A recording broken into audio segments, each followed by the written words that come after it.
A fun, non...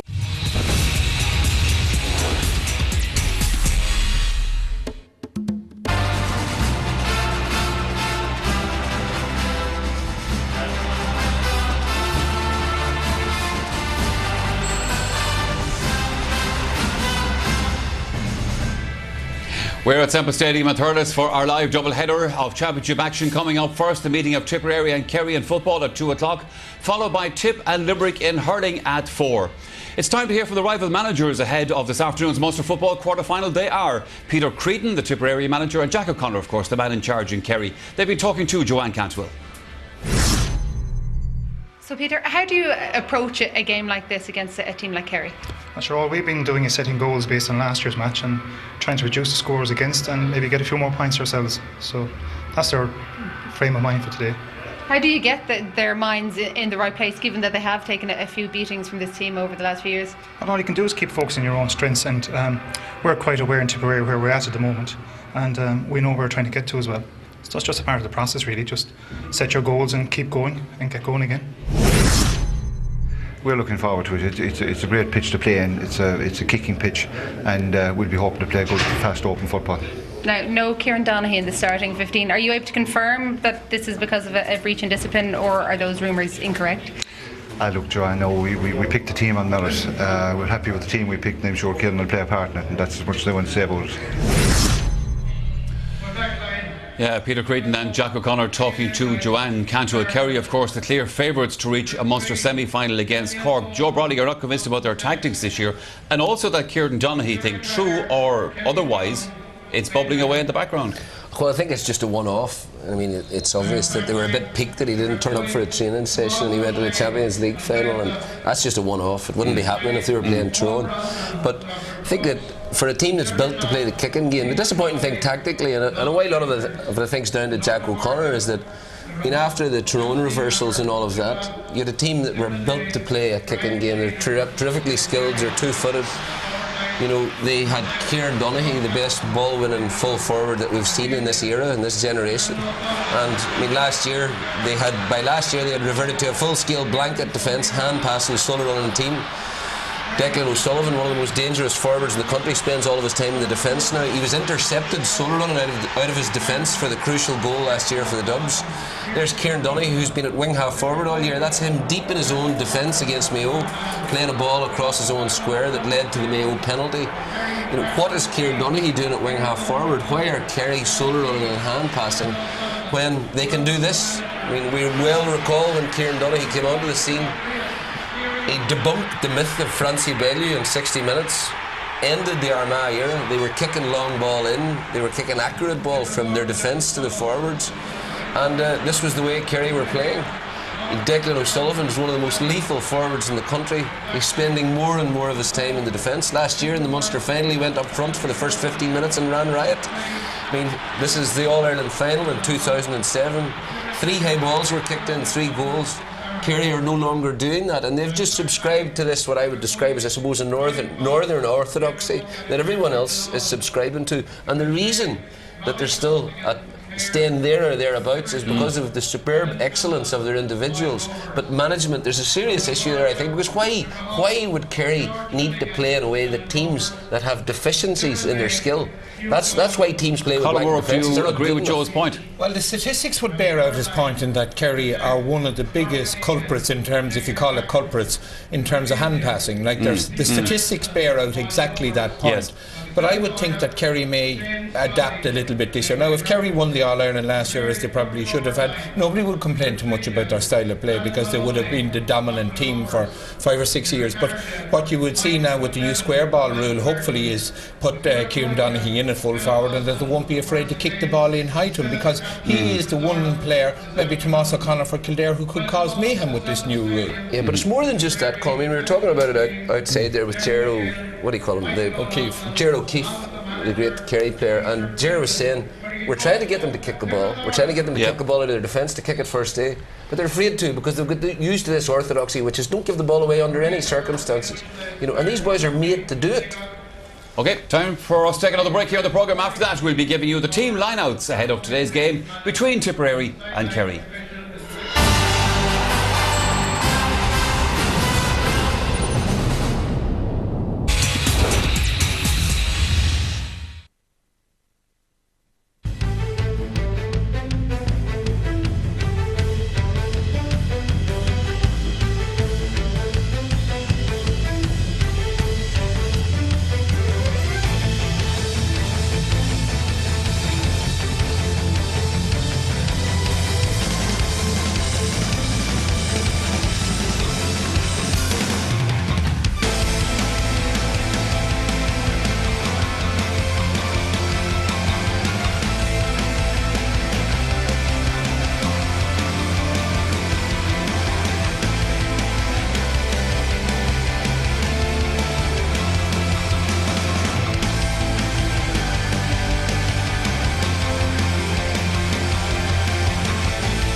the champions in action all season long on Premier Sports.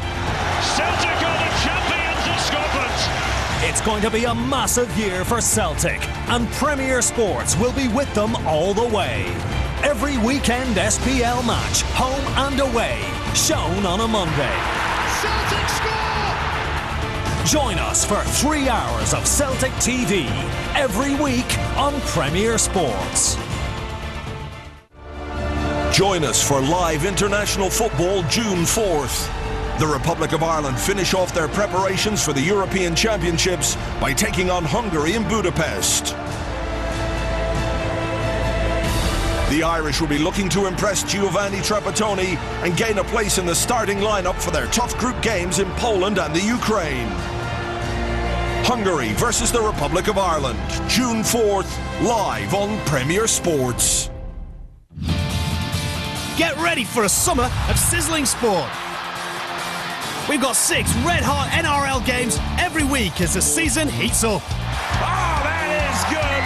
That's beautiful rugby league. There's burning rubber at the NASCAR Sprint Cup and Swedish Speedway. He got it, boys. He got it. Wild Thing wins. The NHL reaches boiling point with the Stanley Cup Final Series live. Sizzling action continues from South America as the Copa Libertadores crowns its champion. It's fever pitch in the GAA as the championship heats up. It hots up as a result. He's going for it. He's got it. Join us for a summer of sizzling sports.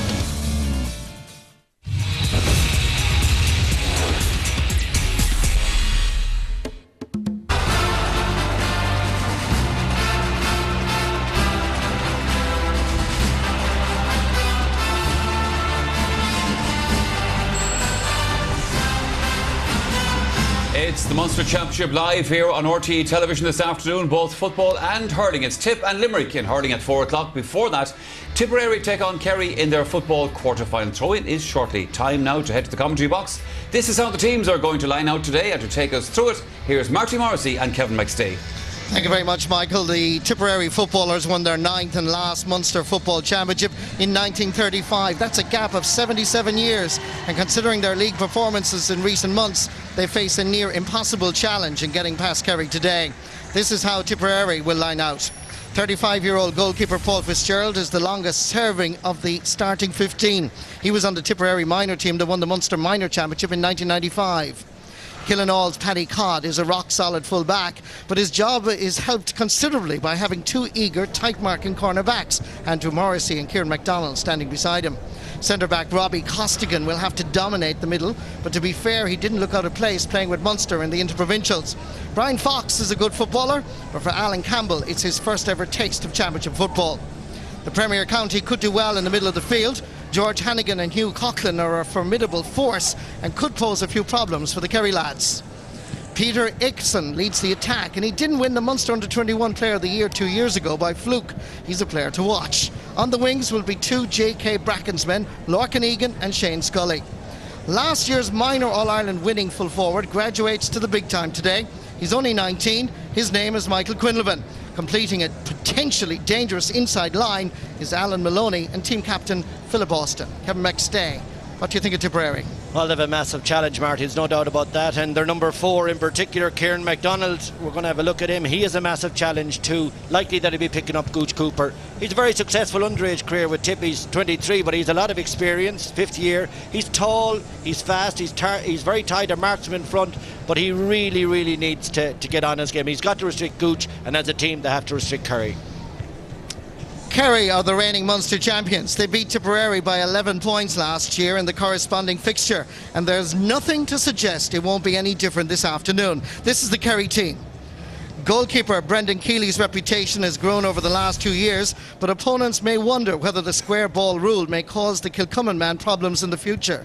Austin Stack's man Daniel Bohan is given the full-back jersey in the absence of Mark O'Shea. It's interesting to see Killian Young has moved back to left corner back with Shane Enright in the opposite corner. Peter Crowley had a wonderful league and is highly rated in the Kingdom, so it's not surprising to see him join Tomas O'Shea and Owen Brosnan in the half-back line.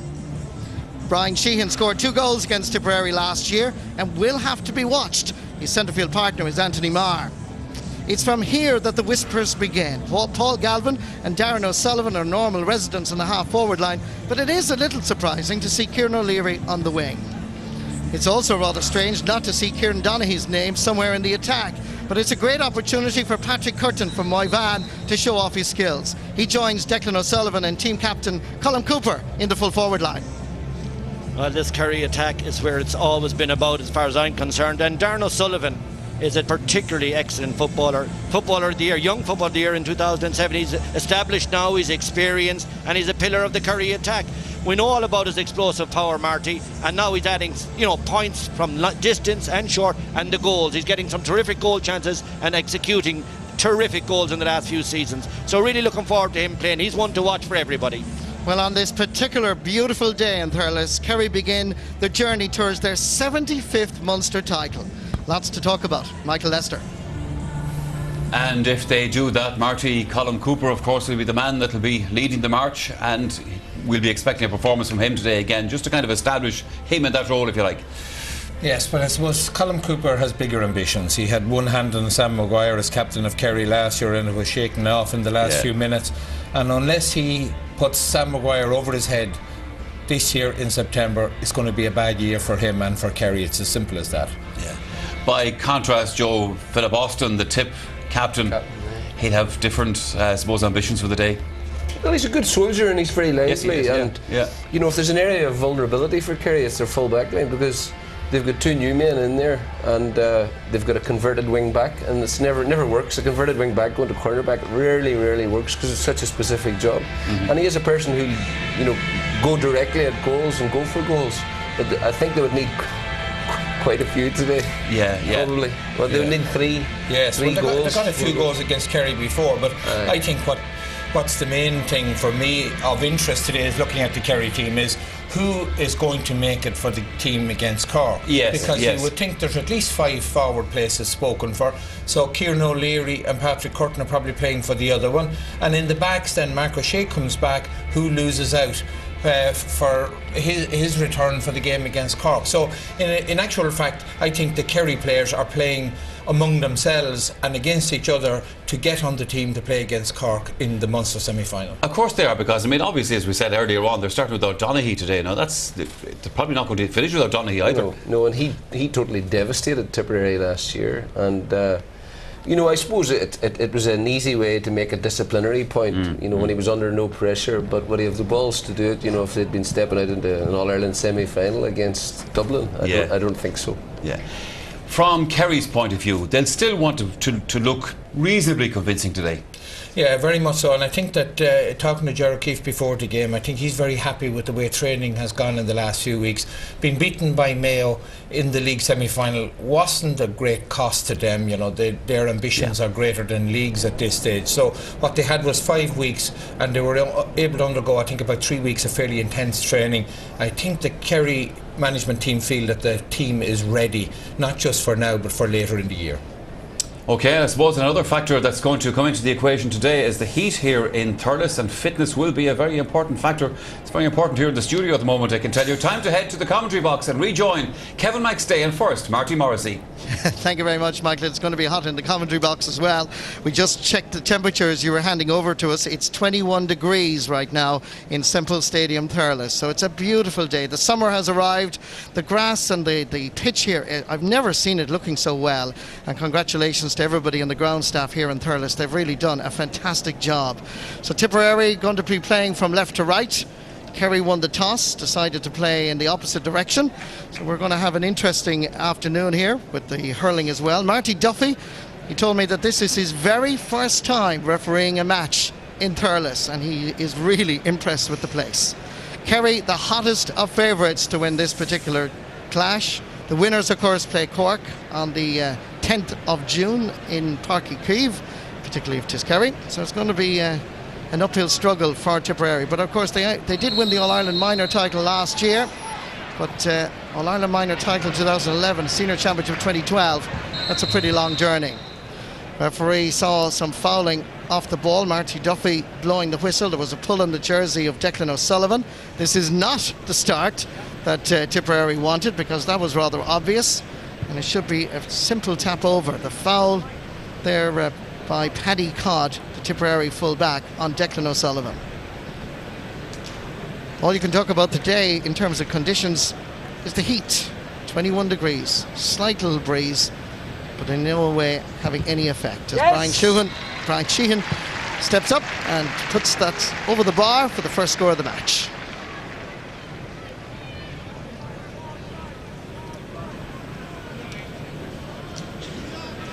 This is Paul Fitzgerald from Feathered, goalkeeper when Tipperary won the Tommy Murphy Cup, beating Wexford in the final back in 2005. Familiar pose and style of Tomás O'Shea. Darren O'Sullivan, crossfield ball, easily cut out by Kieran MacDonald, player that Kevin McStay isolated and thinks highly of before the game started. Over this side it's Shane Scully. Tipperary hoping to settle the early nerves with a score. Referee doesn't give a free there. Tipperary fans were calling for it. Killian Young gives it to his goalkeeper Brendan Keeley.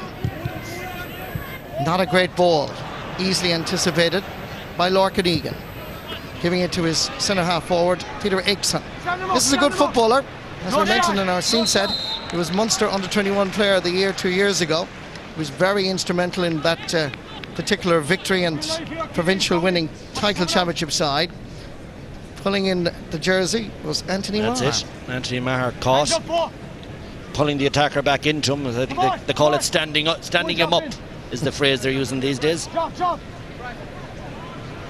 Difficult enough angle over there. But this is an important settler for 19-year-old Michael Quinlivan.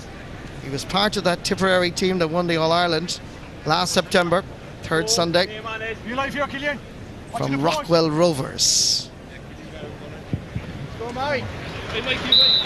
Well, he might have been under pressure, but didn't he do well? Well, it's the preference I've always had for kicking it off the ground over the years since taking it out of your hands came in. With Brian Sheehan one end opening the scoring for Kerry, and then Quinlivan with a lovely ball. Difficult angle, as you said, but a great start for the young fella now in his championship. Kick out by Brendan Keeley. Knocked down by Anthony Maher. Paul Galvin. Declan O'Sullivan slipping at the wrong time. Shoulder to shoulder with Paddy Codd. Well won.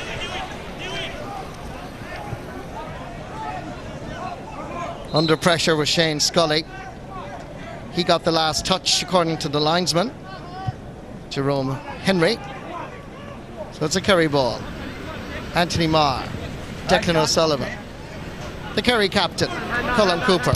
That's a very good block down by Kieran MacDonald. That looked like a simple tap over by the Kerry man. Hugh Coughlin gets it out for his Lorcan Egan, who's doing a Paul Galvin on it by roaming back in his own half back line. That's the defensive role that he's been given. Hugh Coughlin now playing his club football with Portlaoise. Ball goes astray. Easy enough for Daniel Bohan.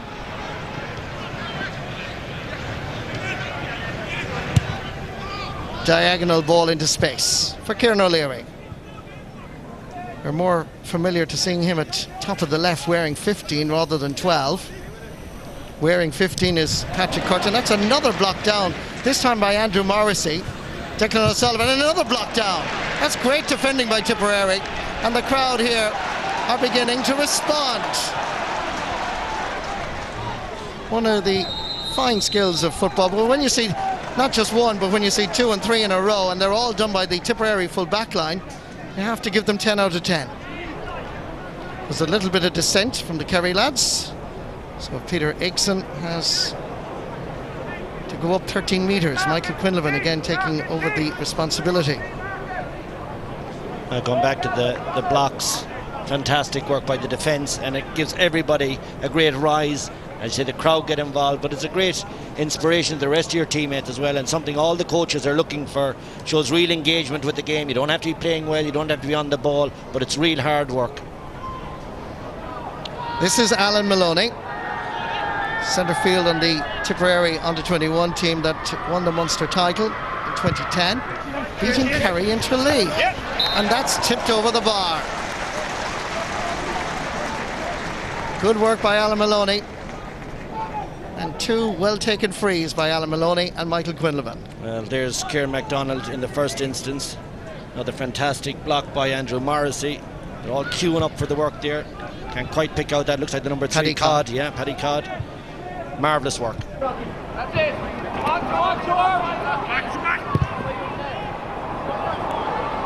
Anthony Marr delivering it long. Paddy Codd from Killinall. Alan Campbell taps it back for Kieran MacDonald in his 7th championship appearance for the Premier County.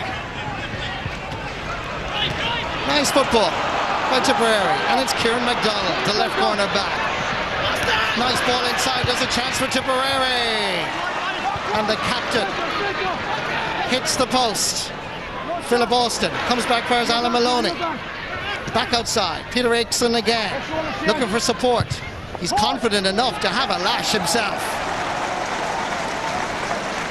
Not bad for a team that was playing Division 3 and were relegated to Division 4. Yeah, the smashing point. Of course, should have been put over earlier in the play, the one that hit the upright. It was an easy chance enough. But they recycled it nicely, waited their moment. And Atchison puts it over very, very neatly. Kick out by Brendan Keeley. Aimed at Paul Galvin. Back for his own Brosnan. Hefty challenge on O'Sullivan by centre half back Robbie Costigan. And it hits off Paul Galvin. Signals getting mixed up because Owen Brosnan decided to take the free quickly and hit it off the backside of Paul Galvin. And Paul is none too pleased. Now the referee may well decide that this is going to have to be retaken.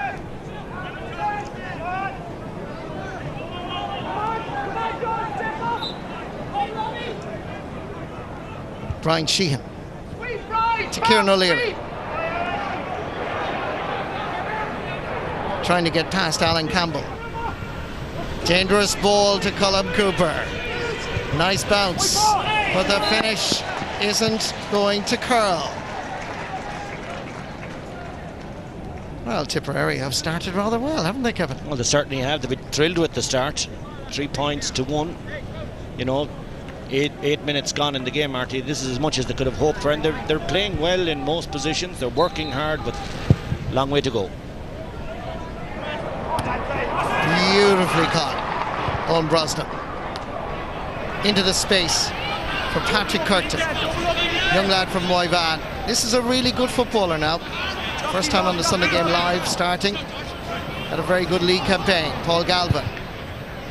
Ball is sent over towards Colm Cooper, but Colm has given up the chase. Looks back at Paul. Says, more or less, you didn't expect me to reach that one, did you? Magnificent catch by Brosnan. Beautifully sailing into the air. Oh, you could watch that all day, Marty. That's just terrific stuff. Midfielder Hugh Coughlin. Originally from Moyne, Temple-Toohey, between Thurles and Templemore. Brosnan to Brian Sheehan, to Paul Galvin, and that too is inaccurate. Carries way too much pace, and I think it's fair to say that Kerry just look a little bit ring rusty. Yeah, it's difficult to come to terms with the pace. Ranging at the moment, too short, too long, too much weight on the passes. First outing in the championship for both teams, of course, but I think Tip have just seemed to settle a little bit better than Kerry, but Kerry are getting their hands on a lot of ball.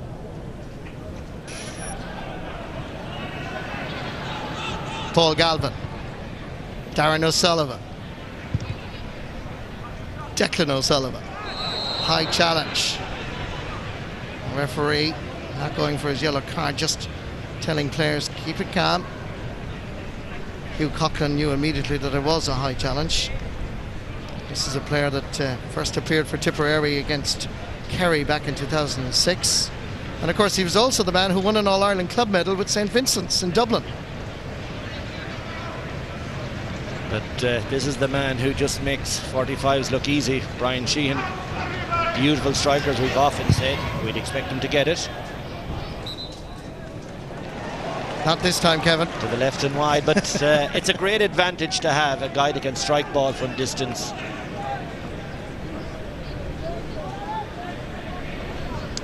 There's Declan Sullivan. That's high tackle. He gets his free and just put wide.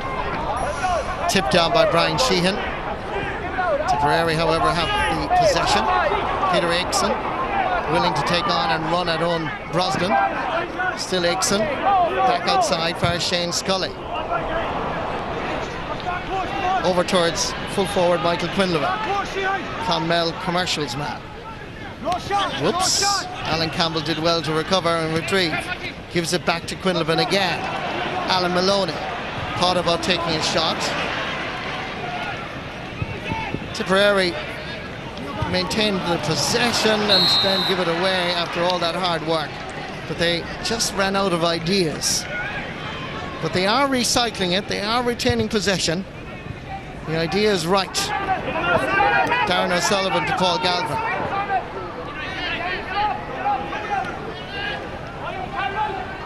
Kieran O'Leary.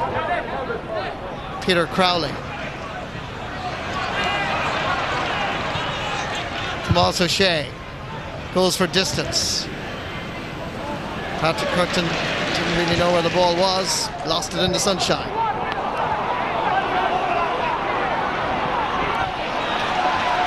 Owen Brosnan and Peter Aitken go shoulder to shoulder. Quickly taken by Owen Brosnan. Brian Sheehan. Declan O'Sullivan comes out around the 45. Colm Cooper gives it back to O'Sullivan. Confident enough to have a go from there, and he hits it beautifully. Declan O'Sullivan's first point. It's Tomas O'Shea. That was at the end of it. Well, it's the old slicer. Beautiful, going from right to left and straight over.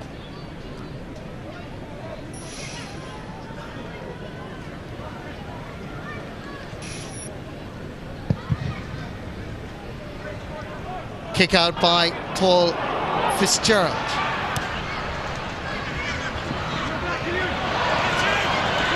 Well won. Ball is half blocked.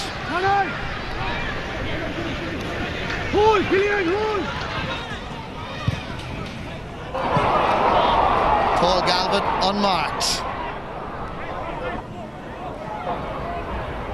Patrick Curtin wanted it quickly. Tries to get by several challenges, but took too much out of it, hopped it too many times. 2 hops, that's it.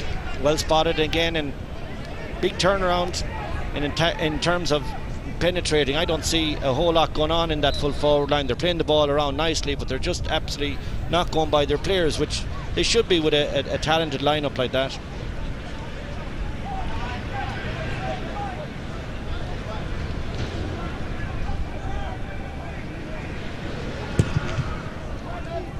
Paul Fitzgerald. Peter Atchison going up for it, but not quite gathering it. Shane Scully. Comes as far as Lorcan Egan. Race for possession, Philip Austin. Well won back on this occasion by Shane Enright. Tomas O'Shea.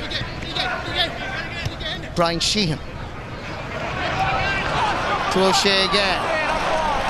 Challenge was coming. O'Shea saw it, but it goes off George Hannigan for a sideline ball for Kerry. Stay outside, don't come inside. Don't go inside, lads, don't go inside.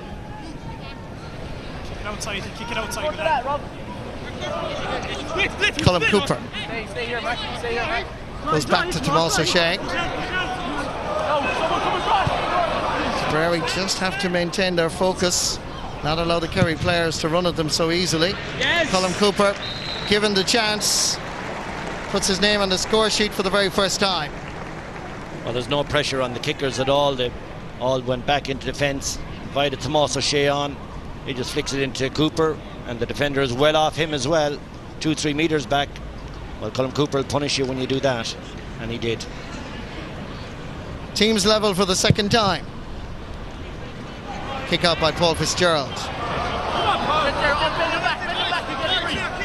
George Hannigan, supported by Brian Fox, nephew of Pat Fox, Tipperary hurling fan. Fox again, far as Paddy Codd.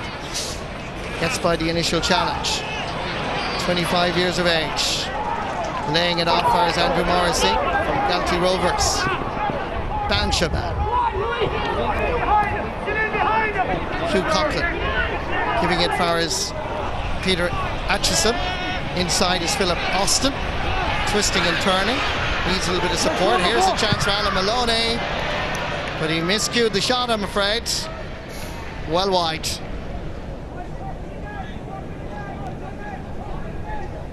But you'd have to say, Kevin, Tipperary are doing well.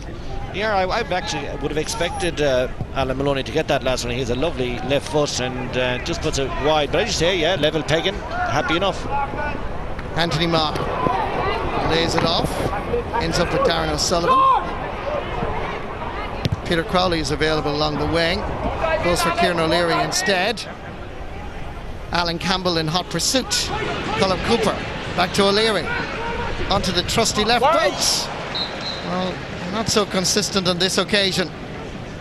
But if he had just delayed for a fraction, Gooch Cooper had lost Kerr MacDonald in the little interchange, little hand passing. He got inside him. If he just gave the ball back into him, he had a goal chance immediately. Missed it and then miscued his kick and left Cooper given off to him, I think, at the end of the play. Knocked down by Anthony Marr. Whereas Kieran O'Leary, Peter Crowley, Darren O'Sullivan. Seen a few acres of grass, but he loses possession. Good work by Tipperary, but Darren O'Sullivan will be critical of himself there. Philip Austin trying to get away from Shane Enright. Taken out of it. Free for Tipperary. Kerry are murdering Tip on the breaking ball in the middle of the field. That's one of the big features, I would say, of the early part of it.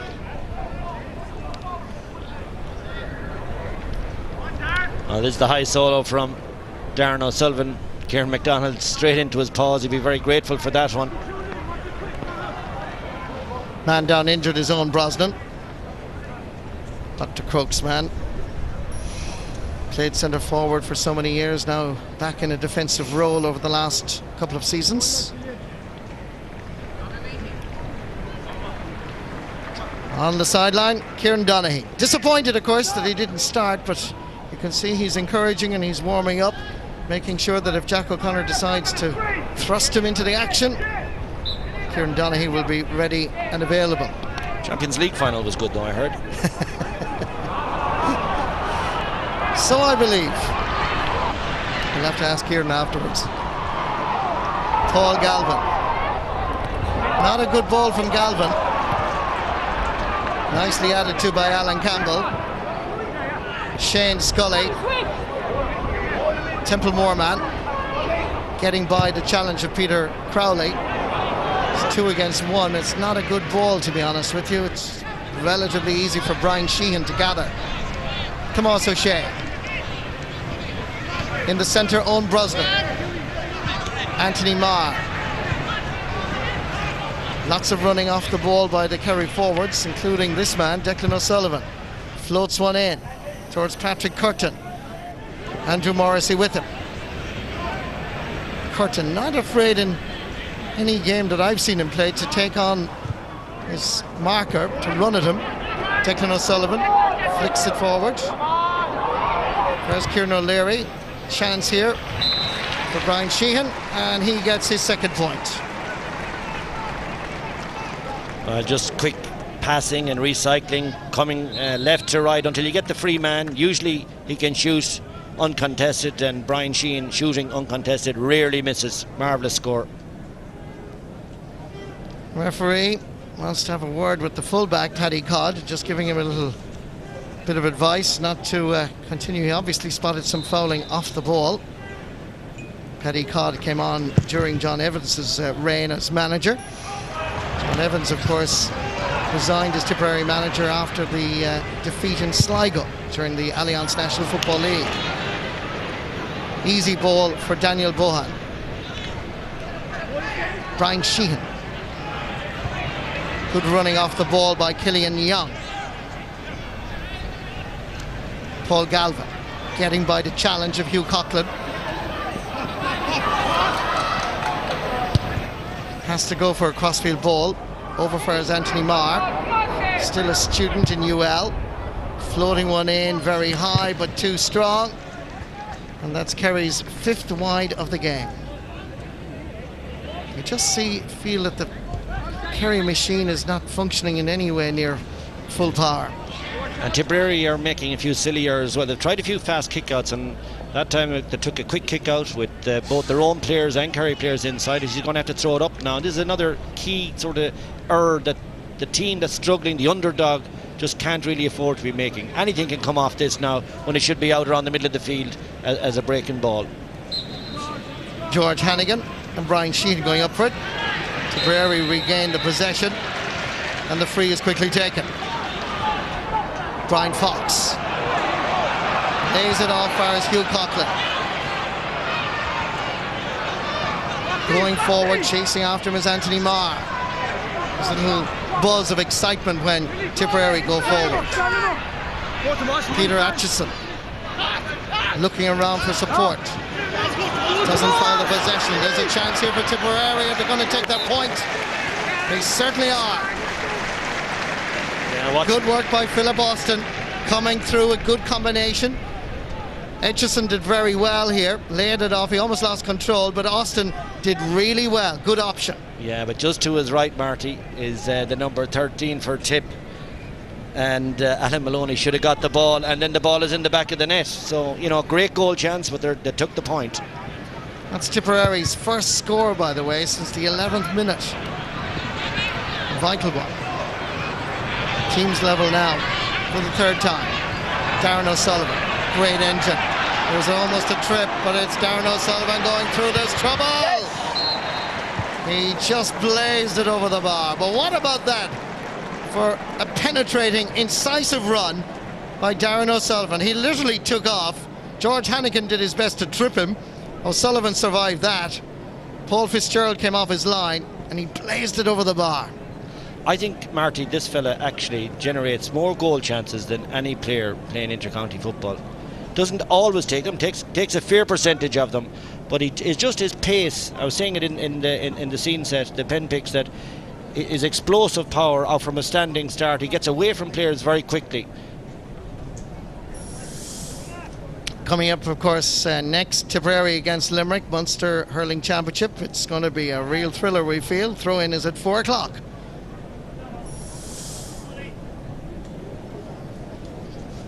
Considering there's 23 and a half minutes, just as we changed the shot there, I have to say, but there's quite a large number of Kerry supporters, and having been in the Kerry camp, they're telling me a lot of people from North Kerry who love their hurling have come to this match.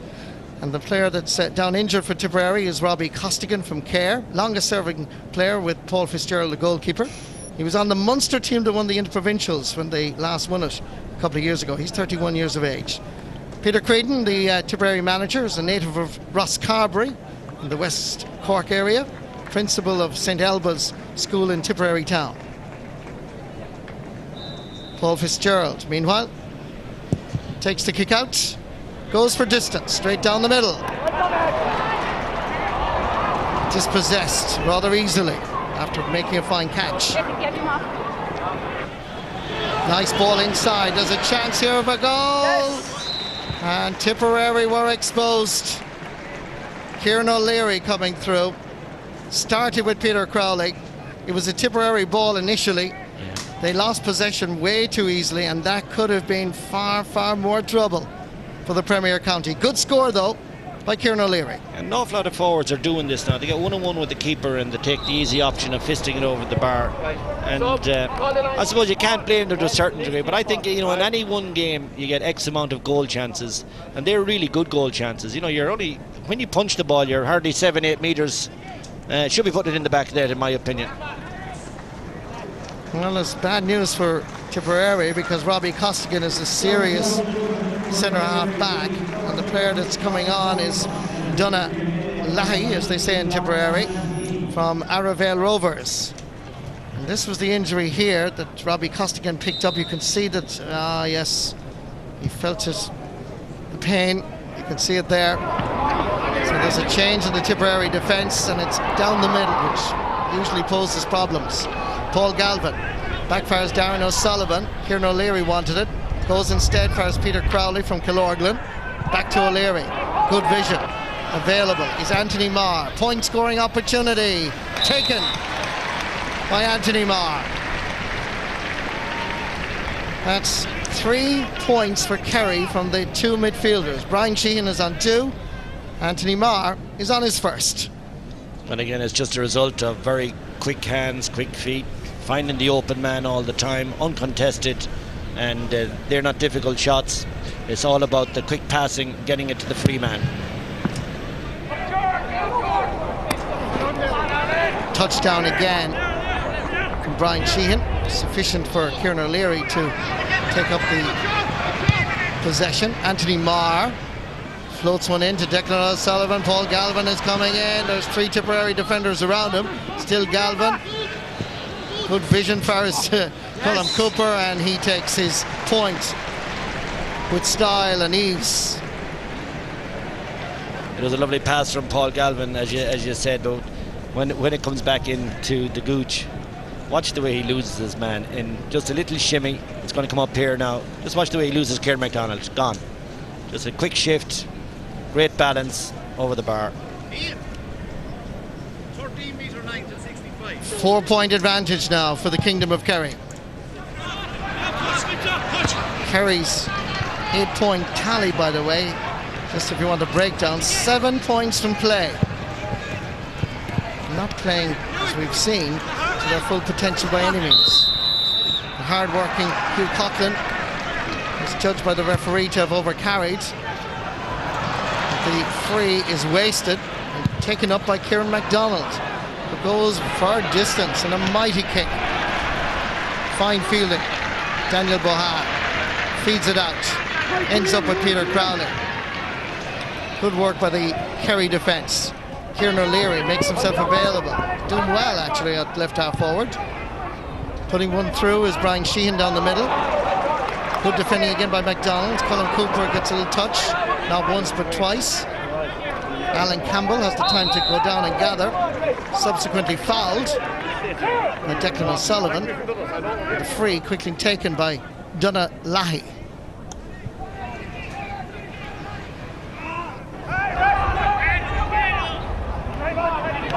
Peter Atkinson putting that one through. Farah's full-back Paddy Codd. Backfires Peter Atchison again. Fires Philip Austin. Full-back Paddy Codd. Goes far as Shane Scully. It's very slow. There needs to be a finish, and it's not there. And that's probably a good sequence of play, Kevin, to just highlight just the lack of imagination and penetration by the Tipperary attack. And twice during the play, Michael Quinlivan came off his marker, should have got it. And the missed in at the end of all this passing, it's dreadful, because it really drains you. The crowd groans, the players looking on at that groan. It's just a horrible wide after a lot of possession. Kick out from Brendan Keeley. Straight for his Anthony Marr. Kieran O'Leary is industrious and hard working on the wing. Owen Brosnan. George Hannigan fouling. Patrick Curtin. On the overlap, Darren O'Sullivan. He goes through the challenge, and Donna Lahi did rather well to contain him. He had to probably foul him. But Darren O'Sullivan, his speed and incisiveness, if they had a Darren O'Sullivan in Tipperary to take on the Kerry defence, they'd be doing well. Yeah, you don't find these guys everywhere, but it's his timing of his run. He just waits for the tackle to be put in on the primary possession, and then he comes just, we say, second phase. But when he hits it, he's flying by the tacklers. And if he got by the final tackle there, he was in and goal again. I think it was Lahi that stood him up and gave away the free. Colm Cooper Simple tap over for the Kerry captain. So Kerry now have a 5-point advantage after half an hour of action. And stewards to please take up their half-time positions now, please. Kerry and stewards, half-time positions, please. Owen Brosnan got a touch. He was fouling Peter Atchison at the time. So the free, and there's an extra few meters for descent.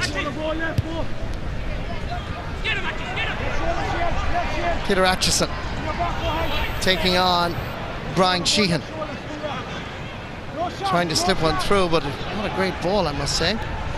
Dunalahi from Tipperary Town. Greg Sigerson with CIT, knocked away. There's a chance here, perhaps. It's full forward Michael Quinlivan, but he hooked it badly.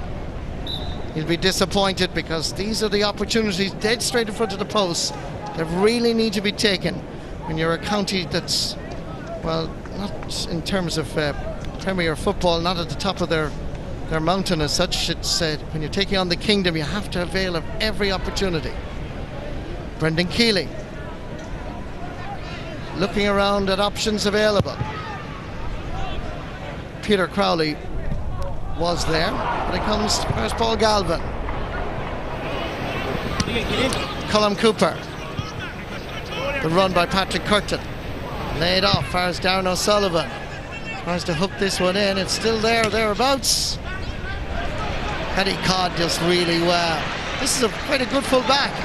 He's marking a player of the calibre and quality of Declan O'Sullivan. Going forward, Brian Fox.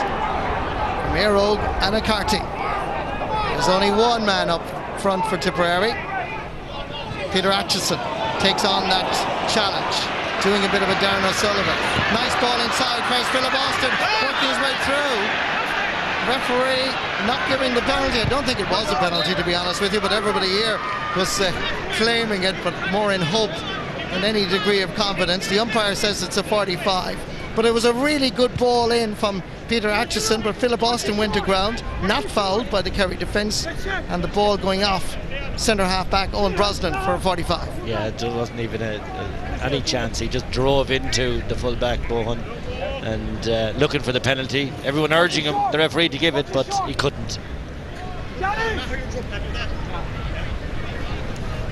So once again, it's Michael Quinlivan standing over this 45.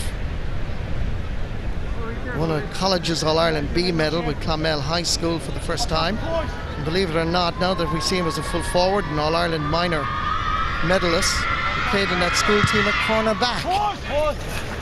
Hits this well, and it's curling left and wide. 4 wides for Tipperary, and if memory serves me correctly, most of those wides were easily enough scoreable opportunities. I think they were all scorables, and that is the difference, really. 2 minutes of additional time to be added on this first half. Kerry just ticking over. Tipperary giving it their all, but they need to take every opportunity. Here is Brian Fox. A score before half-time could be crucial and helpful from a Premier County perspective. He's fouled. Free, dead straight in front of the posts.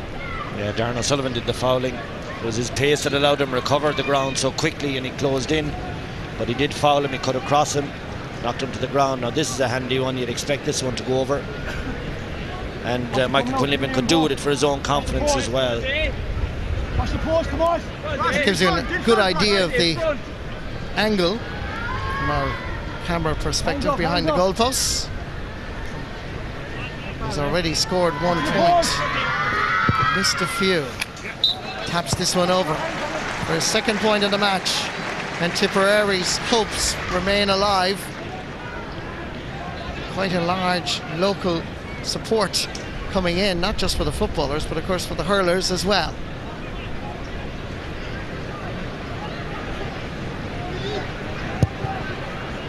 Keeley goes for a short ball, far as Tomás O'Shea. We're into injury time now. It's a throw ball by Tomás O'Shea. Perhaps he was fouled, I have to be honest. Tomás O'Shea probably expressed the view that I just did here. He got charged with dissent. Lorcan Egan. First Philip Austin. Coming through the middle is George Hannigan. Austin. Far is Hugh Coughlin. Trying to burst and break down this Kerry defence. Philip Austin gathers first time. Good defending by Kerry, and they win back the possession. Daniel Bohan has to give it back. Far is left corner back Killian Young. Peter Crowley. Paul Galvin taken out of it. That's going to be a free for the Kingdom. And a booking perhaps for the Tipperary man, Michael Quinlivan. Yeah, he took out Paul Galvin. 2 Tipperary men conversion him actually. Quinlivan is going to get the book. Yellow card for Michael Quinlivan for that challenge on Paul Galvin. Referee has halted play again because there's a Tipperary man down injured. That's Philip Austin, captain of the Tipperary team, getting some medical attention. Paul Galvin, of course, very much an influential figure in this Kerry team. A few years ago made a little bit of history by becoming the 1000th All-Star.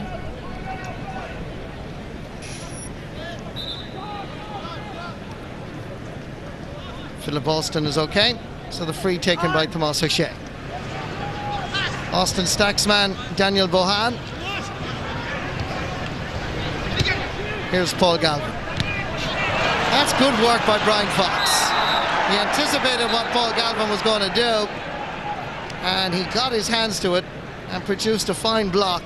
And Owen Brosnan and Brian Sheehan dissented, but referee showing a yellow card to Owen Brosnan.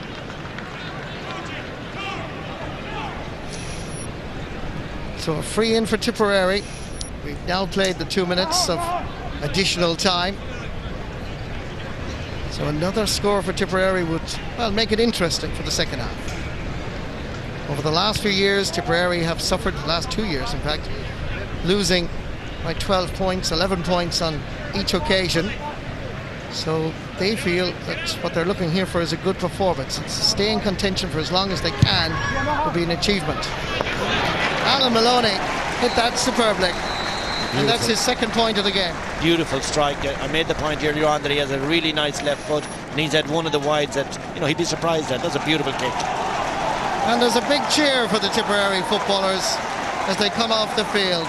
They've been level 3 times in the first half, and they are indeed playing rather well, the home side. Kerry still remain the better looking side, scoring 9 points to 6 at the break, and the Tipperary supporters getting behind the locals.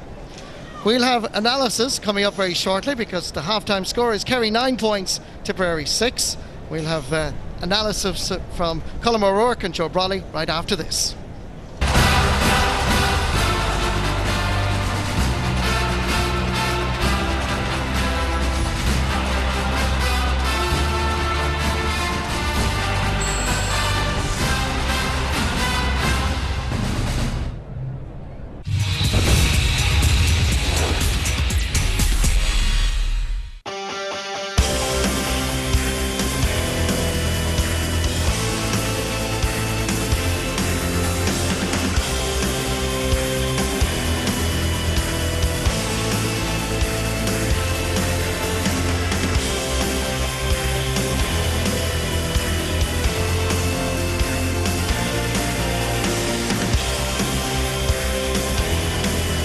Game of the Stanley Cup Final live. Rugby League talent from the Championship and the French Elite Division do battle next weekend on Premier Sports. They get the European Championships underway as hosts to French Elite side Avignon. First up through the line, shrugging off the men. And on Sunday, last year's Grand Final winners Featherstone will play the 2012 French champions for the European club title. Live Anglo-French Challenge Rugby League next weekend. Join us for more hard-hitting action from round 13. She's gone right through. Our first live matchup brings the Dragons to Manly. Incredible player. Saturday, we've got the Bulldogs chasing Sam Burgess's Rabbitohs. Sunday, the Warriors tackle the Storm. Secures the win for the Melbourne Storm. And our round 13 coverage finishes with Eel Sharks on Monday. Coming through, Jared Hayne plucks it. Live NRL next weekend. Join us for live international football June 4th. The Republic of Ireland finish off their preparations for the European Championships by taking on Hungary in Budapest. The Irish will be looking to impress Giovanni Trapattoni and gain a place in the starting lineup for their tough group games in Poland and the Ukraine. Hungary versus the Republic of Ireland, June 4th, live on Premier Sports.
We are live at Semple Stadium in Thurles this afternoon. Coming up later here from the venue, it's Tipperary and Limerick in the Munster Hurling Championship. The throw-in is at 4 o'clock.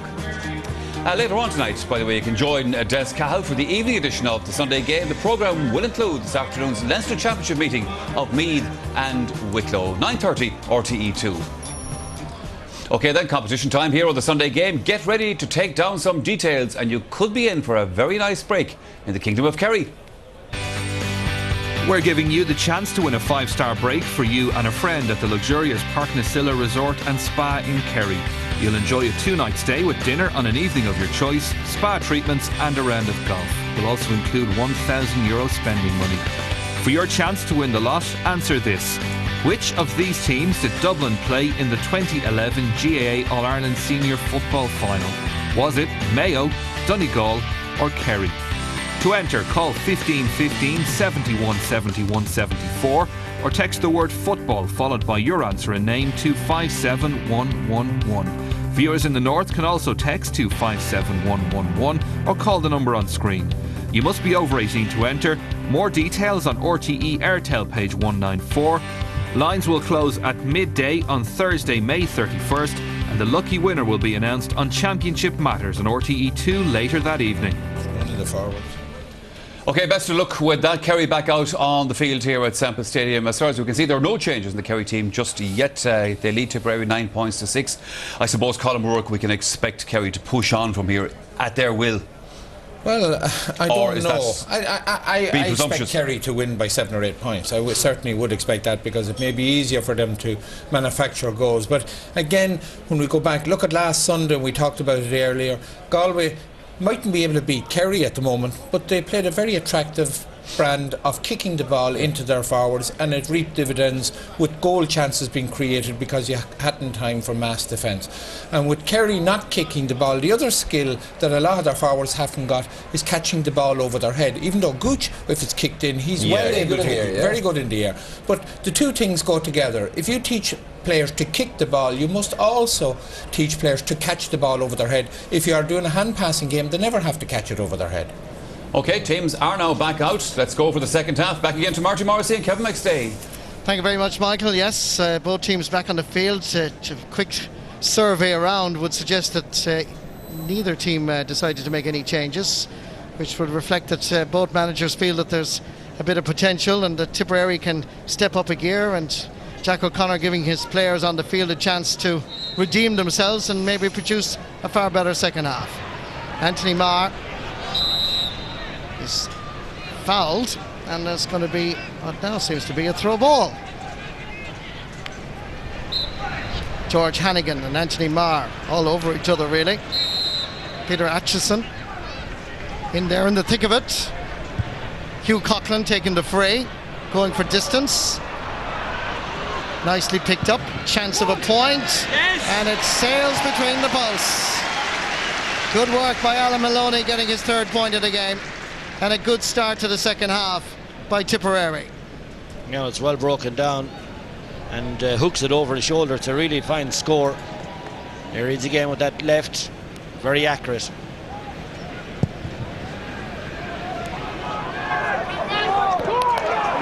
Good work once again by right half forward Lorcan Egan. Hugh Coughlin, they're pumping in plenty of high balls, but that just carries a little bit too much strength. No danger, no worries for Brendan Keeling. Yeah, it's trying to look to me like they're trying to exploit that square ball rule, just floating it in, but again too much purchase on it, went out over the end line, and that's something teams will have to adapt to as the season goes on, because it is an obvious tactic that can be utilised. We just haven't seen the coaches get to grips with it yet, but I've no doubt as the weeks go by they will. For those of you watching at home or wherever, Tipperary will have wind advantage in the second half, and judging by the flags around the ground, it just seems to be getting a little bit stronger. It's nothing, it's not a major factor, but it is there for Tipperary, and perhaps that has influenced the decision by Peter Creedon, the Tipperary manager, to tell his players to pump in plenty of high balls around the Kerry square. Going forward here is Anthony Marr. Nice ball inside towards Declan O'Sullivan. This occasion he's fouled by Paddy Codd. The referee is noting the name on this occasion, I think, of Paddy Codd. These aren't big decisions, are they, really? No. Just been fouled, been held back. It's the only option you have. Once a player takes you on and gets inside you, it's very hard to get back goal side, and Paddy Codd, it's a yellow now because he's been at that for a while. He's got caught on a few of those fouls, so persistent tugging. Well, that's a serious problem for him now, because he has to make sure that he doesn't pick up another yellow card. And when you're marking a player of the calibre of Declan O'Sullivan, and depending on the quality of ball that's going in, well, Paddy Codd is certainly apprehensive, to say the least. Here's Brian Sheehan. Scored twice in the first half. Scored 2 goals against Tipperary last year in the Munster Championship in the corresponding game. The umpire goes for his flag to register Brian Sheehan's third point of the match. Back to a 3-point game with Kerry remaining in control. Well, of course, a Tipperary goal would set the place on fire, but we haven't seen them develop too many goal chances, really. It looks like Killian Young that's down injured. It is Killian Young from Reynard. Played more or less wing-back for most of last year. Former Young Footballer of the Year. Which is interesting, with Mark O'Shea out injured for the first time in 8 championship seasons with an injury. Daniel Bohan's selection at full-back. The Killian Young was moved back into the corner, alongside Shane Enright, of course, who has really established himself at right corner back over the last 2 seasons. But they're all good footballers, Marty. You know, they can play anywhere, really, and even in the modern game they do play anywhere and everywhere. Kick out by Paul Fitzgerald. Just getting there ahead of the challenge from Peter Crowley was Hugh Coughlin. And here comes the high dropping ball again. Daniel Bohan under a little bit of pressure. The referee's whistle is blown, and he's given the decision to the defender, which I think is the correct call. Yeah, it looked like it from here. It looked like Quinlivan was pulling the jersey when the ball breaks. We'll just have a look at it here. Bohan challenges strong, and there it is. Good spot again. Darren O'Sullivan lays it off far as Anthony Marr. Tomas O'Shea scored a point in the first half. Back to Marr again. Trying to slip one through to Declan O'Sullivan. Rebound favours Darren O'Sullivan. Paul Galvin is going inside, chasing after this Fox, and Fox did well. Cute player. He got in there just in time ahead of Paul Galvin, and the free is quickly taken. Peter Atchison getting away from the challenge. Fox back to Peter Atchison again. Willing to take on the challenge of Peter Crowley, and Crowley ultimately fouling. This is Alan Maloney range again, and they'll be anxious to get it. Certainly a foul. He's been held back by the Kerry 7, Peter Crowley. This would reduce it to 2. It's within his range. We saw one just before half time. He hit a fantastic ball from outside the 45, so this is well within his range. Kerry player standing very close to him, in fact, but nonetheless should be able to make it. Gives you a good idea of his location on the field. And he hits it superbly. 4 points for Alan Maloney. And one thing that is now established as a result of this championship game, that Tipperary have a fine free taker in young Alan Maloney. And he's a Kittock free taker from the right hand side, and they've Quinlivan on the left, and that's always a nice balance to have in your free taking. And it's a 2-point game, and the crowd is building. Kick out by Brendan Keeley. Hits it too much at an angle. Sideline ball for Tipperary. Anthony Marr seemed to throw the ball away there in frustration and annoyance. Hugh Coughlin, beaten in a Munster final back in 2002 by Kerry. Breaking ball, Michael Quinlivan chases after it.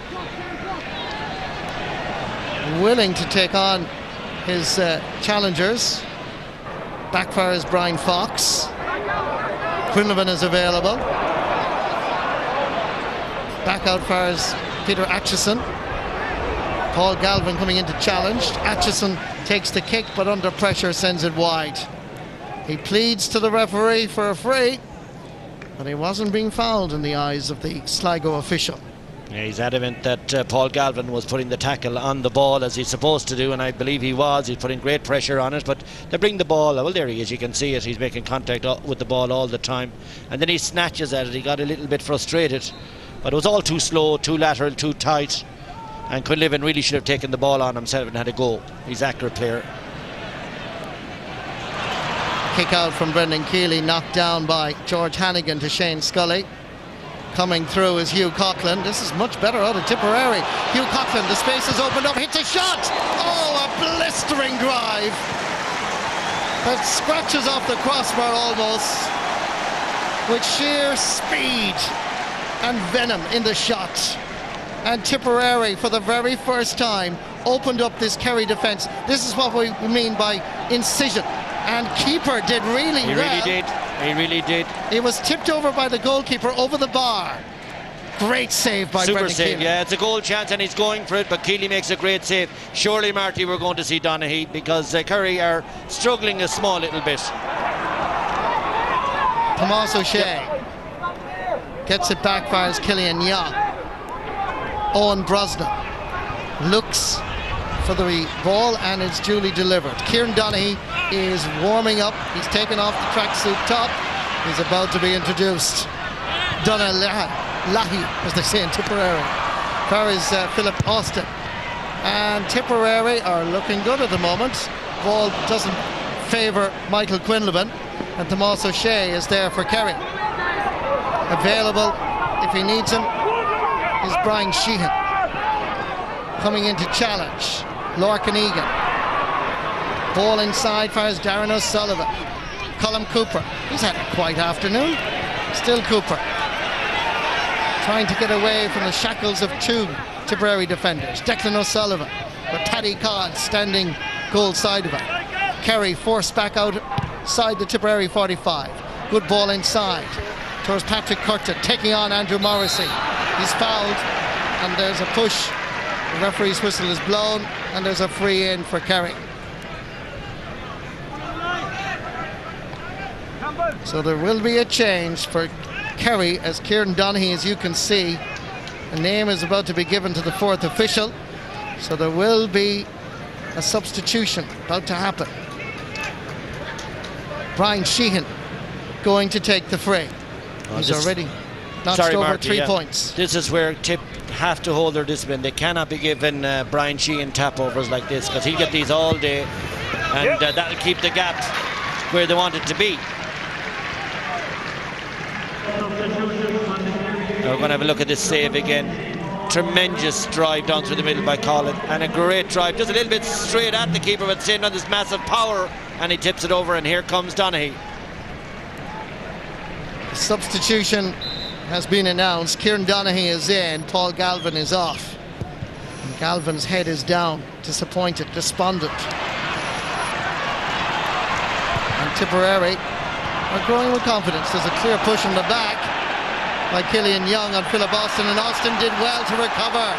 There's a bit of heart in this Tipperary football team. Lays it off as Lorcan Egan. Over this side is George Hannigan. Back to the captain, Philip Austin. Surrounded by 3 Kerry defenders. Is that a foul? Yes, it is. And there's a free in for Tipperary. And as the crowd swell here in Semple Stadium, dominated of course by home support for the hurlers that's coming up next against Limerick, you can feel the vibe. You can feel the Tipperary people beginning to believe these lads aren't half bad. Yeah, well, you'd expect Quinlivan now to put this over, and that makes it a 1-point game. And then the wides of the first half give it a read context. They've had some horrible wides in the first half. You know, where might they be? But they're playing particularly well, and Kerry are obviously rattled. Here's Michael Quinlivan. Off the post! Now that is a serious miss, because we were putting that down as a simple tap over. You have to take those opportunities. And a simple moment like that can deflate the bubble of confidence. Tomás O'Shea to Kieran Donaghy. Now, how will he influence this match? Will he indeed exert an influence? Anthony Marr, surging forward, goes for distance into the corner. Patrick Curtin chasing after it. Andrew Morrissey there as well. And again, Kerry just off the pace. Some of those long passes inside just didn't work. Here was the free off the post, and you can see the reaction of Kieran MacDonald. He puts his hands up around his head, and that can deflate the confidence of the team.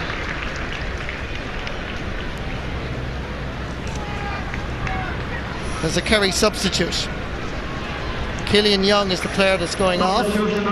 Brian Maguire is coming on for Kerry. There's also another substitute coming on for Tipperary. That's Richie Ryan.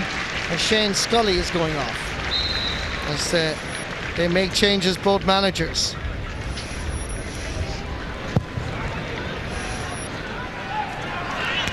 Kieran Donaghy operating around the middle of the field.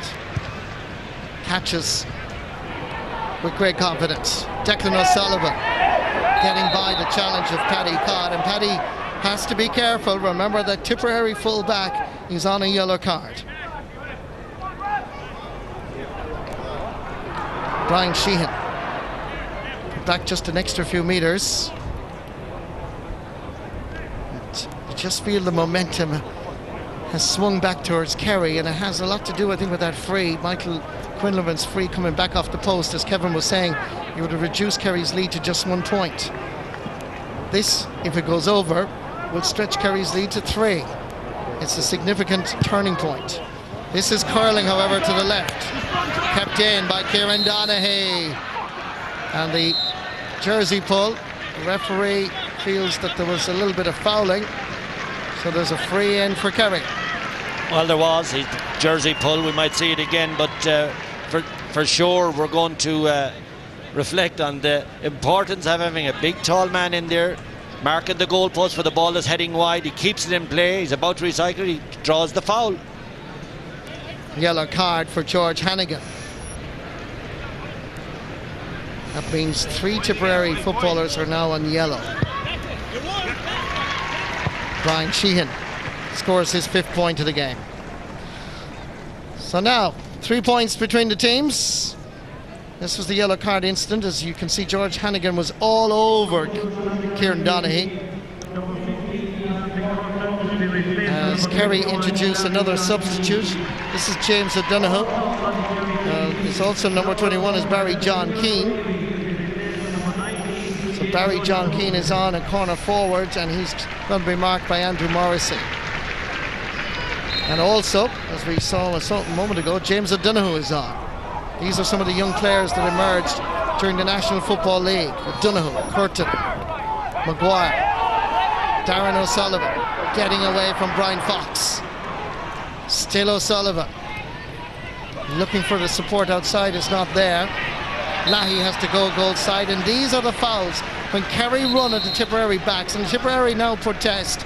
Marty Fox has made a dash. The referee, has made a dash into the centre to indicate that he's dashed like a fox into the centre.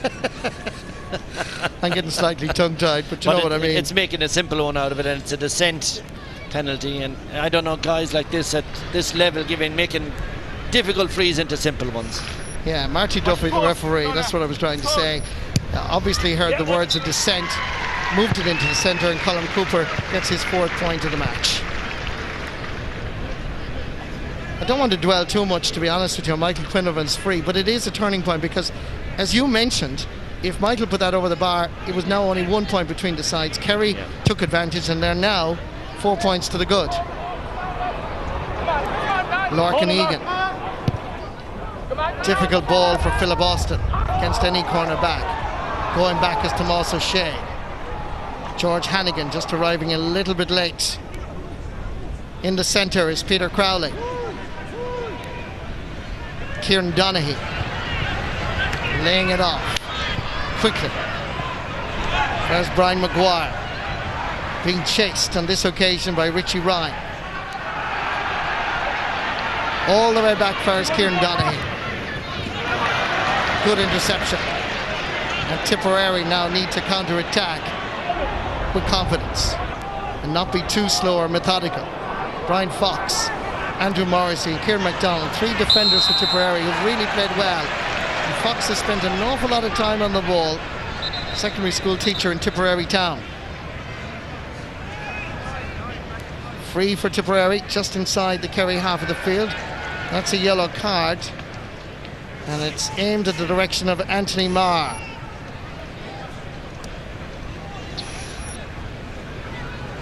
One of the big problems that Tip have is that Brosnan and Tomas O'Shea are able to fall back because they're holding up the ball out the field. So this long ball in, Kerry have 2 players ready just to break the ball back down to, so they're filling in the hole very easily because of the slow build-up. Alan Maloney going to take this. Now he's decided to take it on the ground. Well, he won't be pointing it from there, Marty, I can tell you that much. Absolutely not. The centre field on the Tipperary under-21 team that won that Munster title back in 2010. And Tipperary beat Kerry in Tralee. Well, by gosh, he's given it everything.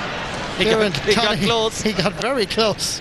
Kieran Donaghy underneath the crossbar. And Kerry release the ball back to Donaghy. There was a follow through on Donaghy. Referee has blown his whistle again. Marty Duffy wanting to have a word with Lorcan Egan. And looks like that's also going to be another yellow card. Late tackle on Kieran Donaghy when he gave the hand pass.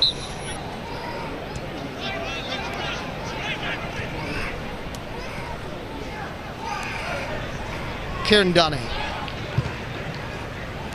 Down fires Darren O'Sullivan. Coming through. James O'Donoghue. Overfires Declan O'Sullivan. Has to go back outside again. Darren O'Sullivan on the turn. Hits it under pressure, but sends it wide. Still 4 points between the teams. Tipperary still in contention. Jack O'Connor decision to introduce Kieran Donaghy has been significant. Well, certainly Kieran has gotten on an awful lot of balls since being introduced. Paul Fitzgerald, kick out straight down the middle, gathered brilliantly by Hugh Coughlin, and goes for distance. 2 against 2 here. The ball runs on for Brendan Keeley, who was alert. Daniel Bohan, Anthony Marr available, so too Brian Sheehan. Ups to the Sheehan. Barry John Keane. Challenge by Kieran MacDonald. was just a little bit late. It arrived on the same day, but it just missed the bus slightly. But he's a good he's very, very solid. He's having a really good game. Free is quickly taken. Declan O'Sullivan. Paddy Codd staying with him. He's given the O'Sullivan from South Kerry a little bit too much room. And Declan O'Sullivan puts his name on the score sheet. And now it's 5 points between the teams. Yeah, he just got away with the overholding there, I would have thought. Seemed to hold the ball without playing it. But he gets away with it, and he finishes certainly very nicely. Touchdown comes to Kieran Donaghy off Brian Sheehan. Just about won that, James O'Donoghue. He's a good player. He did a really good league campaign as well. Kieran Donaghy is striving forward. Back out for his Colm Cooper. Crossfield ball is not a good one from the Kerry captain. And Terry now under pressure here because Tipperary have to counter-attack quickly. Philip Austin floating one in. It's 2 against 2 here. This breaking ball, waiting for it his own Brosnan. Tipperary have to come up with an alternative plan there because it's not gaining any dividends so far. Declan O'Sullivan getting by the challenge of Paddy Codd in towards Colm Cooper. Getting away on this occasion from Brian Fox. Andrew Morrissey stands goal side. There's a bit of a shamazel going on around the square, and there's more shouting and roaring about that. The goalkeeper comes off his line. That's Paul Fitzgerald. Peter Atchison comes away with it. Long ball into space. George Hannigan. Hannigan waiting for the arrival of Philip Austin. Well won, beating 2 Kerry defenders. Lays it off, fires Alan Maloney. Maloney retaining possession. Back outside, fires Peter Atchison. And Atchison puts it over the bar. Tipperary show their mettle, their self-belief. They may have been relegated to Division 4, but they are certainly putting it up to the Munster champions. And while all this was going on earlier, Kieran MacDonald and Kieran Donaghy are having a nice bit of rugby league.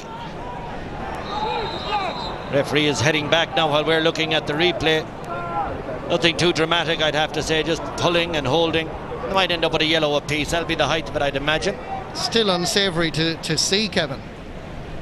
And the referee has gone back down to his team of umpires down at that end. That's Michael Kelly and Dermot Mullaney. Michael Kelly on the right from Easky. And full detailed explanation is being given. And the 2 players involved, Kieran MacDonald from Aherlow as the Tipperary cornerback. And of course Kieran Donaghy from Tralee. Yeah, that's what I would expect, a yellow each. It's kind of the cut and thrust of championship football. I think it comes under. A little unsavoury, but there was nothing vicious in it. There's one for Kieran MacDonald. I'd imagine Kieran Donaghy will be spoken to as well. He went, it's an old ploy when you're about to get a yellow, go to the far end of the field and maybe the ref will forget about it. Marty Duffy hasn't forgotten about it. He's coming over to Kieran Donaghy, and he too is going to be given a yellow card, I'm pretty sure. This was an occasion where it was fairly obvious what it was and what went wrong, but again we compliment the referee and his team of officials, and there was obviously a detailed explanation given to Marty Duffy. So yellow card for Kieran Donaghy. 4 points between the teams, 11 minutes left, still plenty to fight for. Touched along the ground by Kieran Donaghy. And you can hear the crowd at Semple Stadium. You know where the majority are from. Daniel Bohan, this is out. Michael Quinlivan. Maloney's inside. Still Quinlivan. No! Quinlivan should have passed it to Alan Maloney. He took the wrong option.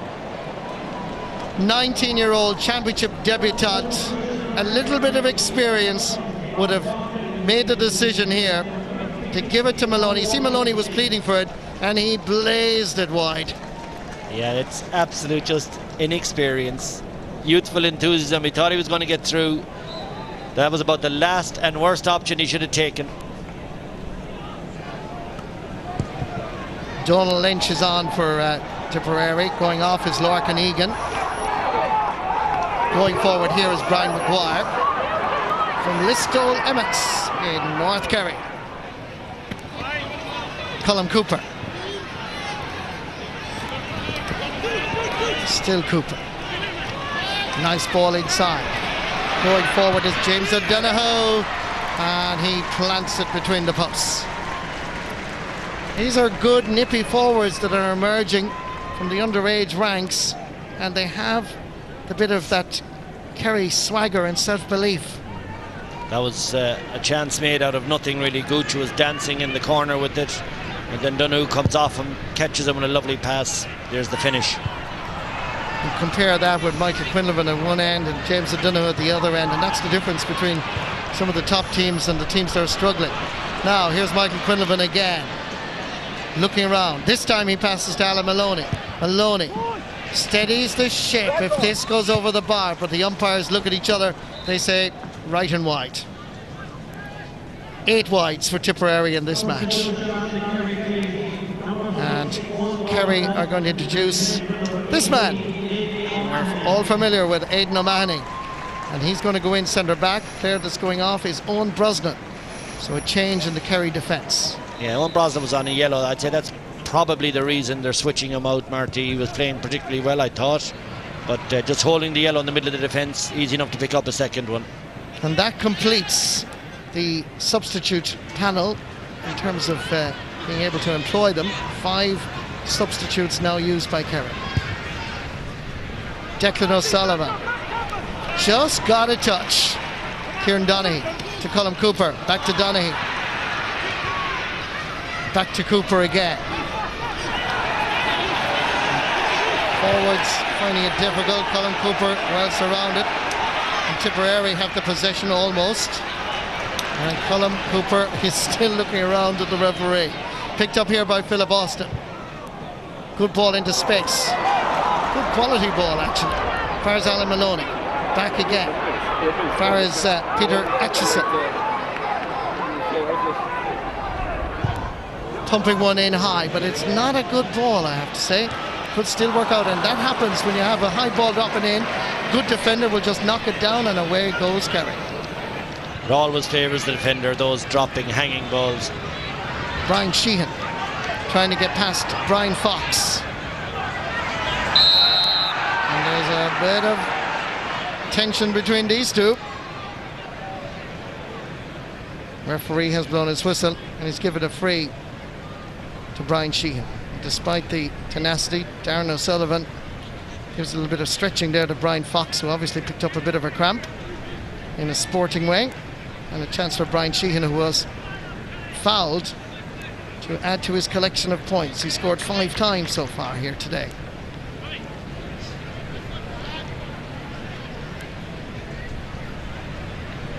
Kieran Donaghy back in around the house again. Tipperary have really done themselves proud with a pretty workmanlike performance. Still time to possibly cause a shock, but that would be a shock, to be honest with you. Kerry still seem to be in control, and Kerry have the facility to be able to take opportunities. On this occasion, Brian Sheehan misses it, and he's disappointed. So remains 5 points between the teams, 15 points to 10. Tipperary are introducing Bernard O'Brien from Aherlow, and 19-year-old championship debutant Michael Quinlivan makes way. He'll have another day. He had a big one today, but I'm sure he's going to have a long career in that Tipperary jersey. He's a very fine player. And here come Tipperary. Thumping it in high. O'Brien is just introduced, and again the defenders are doing so well here. They're able to just knock it out. Aidan O'Mahony is there to sweep it up and lay it off to Anthony Marr. They took the hit from Peter Atchison. Kerry just a little bit slow on this occasion, getting the ball out of the defensive area. Daniel Bohan. Over fires Kieran Donaghy. 2 Austin Stacks lads from Tralee. Tomas O'Shea. Back to Kieran Donaghy. Aidan O'Mahony. Coming through the middle, Anthony Marr. Pumping it into the space for Declan O'Sullivan to run onto. Now, who got the last touch here? Umpire, linesman I should say, says it is the Kerry man. Sideline ball for Tipperary. Remember, coming up at 4 o'clock, Munster Senior Hurling Championship. It's Tipperary against Limerick on the Sunday Game Live. Hugh Coughlin didn't really know what to do. Indecisiveness almost caused a problem, but gets it back for George Hannigan. Flicking it forward for Richie Ryan. Lays it off to Hugh Coughlin. Mahoney, Maloney available. Here comes George Hannigan. And that ball is wide. And the same ailment that we saw in the first half, that's another example of it. And I'd say just about every wide Tip have had in this match have been of the scoreable variety. And their accuracy from reasonably easy positions hasn't been hectic, and it's really cost them today after, as you said, a lot of slow lateral stuff. And then at the point we made earlier, make it again, it drains you when you put them wide. They get far as the half forward line, but they need to just run, like what Darren O'Sullivan is doing for Kerry, run at the opponents. Might create an opportunity. Here's Brian Fox again. Has to go back for a little bit of help. Ends up with Donald Lynch. Donald Leahy losing out. And that should be a Tipperary sideline ball.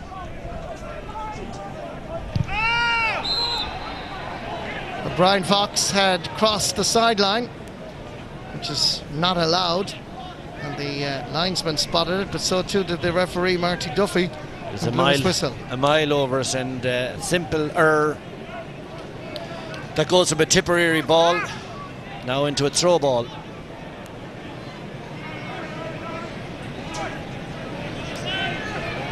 Kieran Donaghy tussling with Hugh Coughlin. Hard to beat Donaghy. His height is such a factor. Going to take this himself quickly. Barry John Keane. Good defending by Andrew Morrissey. Peter Atchison is fouled. Quickly taken for Philip Austin. And he takes on Tomas O'Shea. Still Austin. Coming through the middle, just getting a fingertip to it is Hugh Coughlin. Back to Philip Austin. Having a go from there. But it's tailing to the right and wide. And again, that half forward line is about the limit that they go to. They really need to get the ball into the full forward line far more intelligently as well. Well, that's the sideline ball we were talking about earlier on, about a metre over it. It's an old rule, it's in a while now. The players really shouldn't be getting caught for those because the linesmen are very diligent. It's one of the few things that they can be right beside and on top of, and they generally get it right. Brendan Keeley's kick out.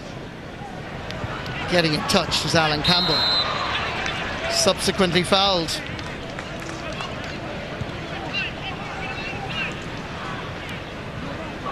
Tipperary having given up. Hugh Coughlin coming through the middle. Still Hugh Coughlin. He's dancing his way through. Oh dear. He just ran out of steam. The Sacred Heart light was on in the diesel tank and just ran out of it. 2 minutes of additional time in the second half, and Kerry counter-attack, laying it into the middle, and good defending again. The hard-working Alan Maloney lays it off as Donald Lynch. Inside, waiting for it, is Bernard O'Brien. Back outside for George Hannigan. Well blocked by Kieran Donaghy. Darren O'Sullivan. Spreading the ball over.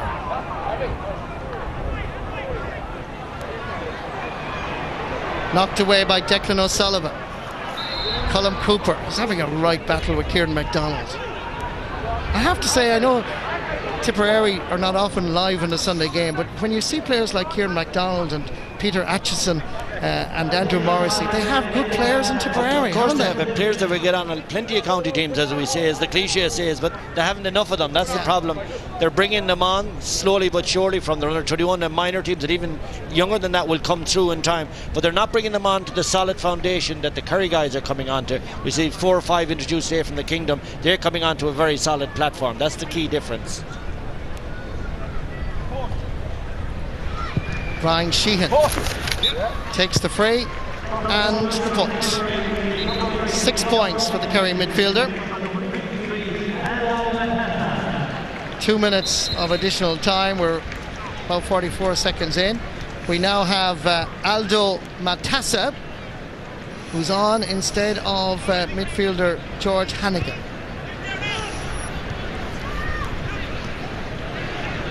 Andrew Morrissey coming from right corner back, laying it off far as Dunalahi. Good play by Tipperary up far as Philip Austin. Needs support. Nice work by Austin getting inside the cover. Good play. There's a chance here. Back to Austin. Oh, Keeley saves magnificently. There was a goal-scoring opportunity there for Tipperary, and Kerry are back there in numbers. That's 2 really good saves by Brendan Keeley. We might have said about Tipperary's opportunities up front and their lack of penetration, lack of imagination. They had the opportunities, but when they did, goal-scoring opportunities, Brendan Keeley has matured and produced 2 fine saves this afternoon in Semple Stadium. Here comes number 19, James O'Donoghue, over towards Colin Cooper, but it carries too much pace. We've talked about Tipperary, Kevin. What about this Kerry performance today? Oh, we're going to see the earlier play, the save. Shot stopping is his forte, and he's done very well. Kerry overall will be really happy, Marty, to get over. They're a little bit ring rusty. Some of their top players not yet in the top form. But look, it's the month of May. They're only warming up. Cork in 2 weeks' time will be a serious effort for them. But they should be well up for that, I imagine. Happy enough, reasonable day out for them. Went through the motions, really. Won it comfortably enough in the end.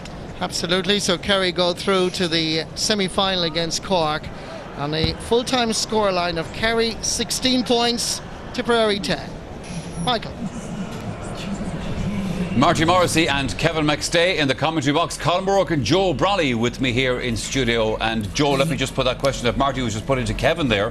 What do we make of Kevin, or of Kerry, I should say, after that performance today? Well, I just think that strategically they're just a mess. All they're doing now is copying what Tyrone and the Northern teams brought into the game. I mean, they've got no half-forward line at all. Their half-forward line are always in their defence. So they've got no number 11. They haven't got a playmaking half-forward line, which means that the ball's coming to their full forwards at the last moment. So as things stand, they don't have a number 11, didn't have a number 14 today. Brought on Kieran Donoghue at wing half-forward, and he spent most of his time in the defence. Could you imagine Mick O'Dwyer playing Bomber Liston at wing half-forward and instructing him to go back and tackle in his defence? That's how far Kerry have fallen strategically. And you know, there wasn't much in that game today, because both Kerry are now playing the way that most of the lesser teams play.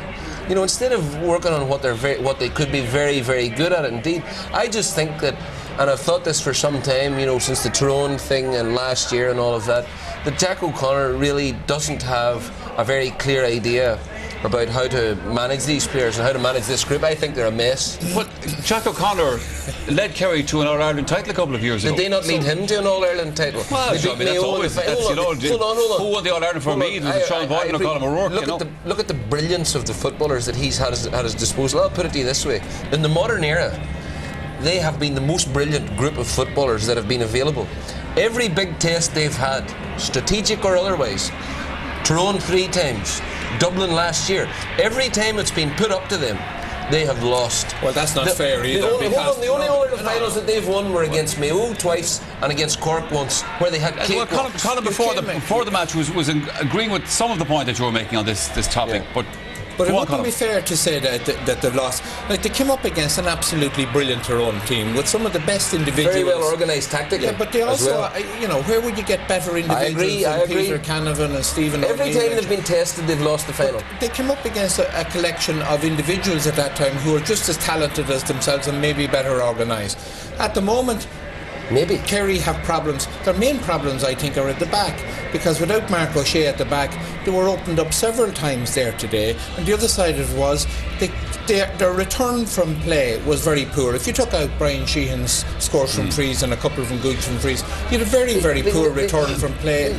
But is this not just a case of getting through this match? Yeah, I don't think so. There is no doubt about it. I don't think so. Are you seriously telling me that Jack O'Connor was having them pumped up in the dressing room? No, I'm not saying that they're pumped up, but match? what I'm saying is this: strategically, it is now clear that Kerry are just doing what the other teams are doing.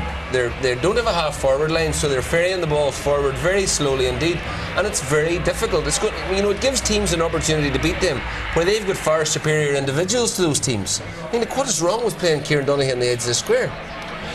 Obviously, Cork is going to be a different kettle of fish in 2 weeks' time, as Kevin McStay was saying. Yeah, there's no doubt about that, and they'll have Mark O'Shea back at full back, and that'll tighten up not just one position but a number of positions, because they will be able to distribute their men better. But it does look as if their style of play with this short passing has become more exaggerated rather than less so, and they're not taking advantage of their prime assets maybe in the way that you should be. I expect against Cork Donaghy would be in the full forward line. Imagine if you had Donaghy, Declan O'Sullivan and Gooch Cooper in the full forward line and kick the ball into them, they'd cause mayhem. Alright, that's where we're going to have to leave it indeed. Colm and Joe can sit back and enjoy the hurling for the rest of the afternoon, because after the break, Cyril Farrell and Gerlach Nan will be sitting in as we turn our attention to the clash of Tipperary and Limerick. That's coming up right after these.